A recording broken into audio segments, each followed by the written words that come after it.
25 वर्षांनंतर न्यायाचा विजय. आंदोलनाप्रकरणी मार्क्सवादी कम्युनिस्ट पक्षाच्या 55 कार्यकर्त्यांची निर्दोष मुक्तता. रॉकेल टंचाई, काळा बाजार आणि कार्डावर प्रत्येकाला 5 लिटर रॉकेट मिळावे यासाठी 20 जानेवारी 1996 रोजी प्रांत कार्यालयावर काढण्यात आलेल्या मोर्चात पोलिसांवर दगडफेक, सरकारी मालमत्तेची हानी आणि सरकारी कामात अडथळा केल्याच्या आरोपाखाली अटक करण्यात आलेल्या मार्क्सवादी कम्युनिस्ट पक्षाच्या 55 आंदोलक कार्यकर्त्यांची 25 वर्षांनंतर अखेर निर्दोष मुक्तता करण्यात आली आहे.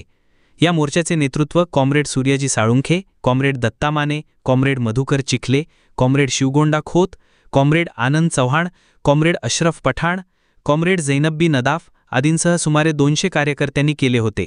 राजाराम स्टेडियमजवळ पोलिसांनी मोर्चा अडवल्यानंतर झालेल्या गोंधळात दगडफेकीत 10 पोलीस जखमी झाले होते. यावरून तत्कालीन सहाय्यक पोलीस निरीक्षक यांनी शिवाजीनगर पोलीस ठाण्यात तक्रार दाखल केली होती. या प्रकरणात 150 आंदोलकांना अटक करण्यात आली होती. खटला तब्बल 25 वर्ष न्यायालयात चालत राहिला. शेवटी सत्र न्यायालयात खटल्यावर सुनावणी झाली. सरकार पक्षातर्फे साक्षीदार म्हणून तानाजी गुरव, राबिया रोहिले व सुवर्णा यादव या पोलीस अधिकाऱ्यांच्या साक्षी नोंदवण्यात आल्या.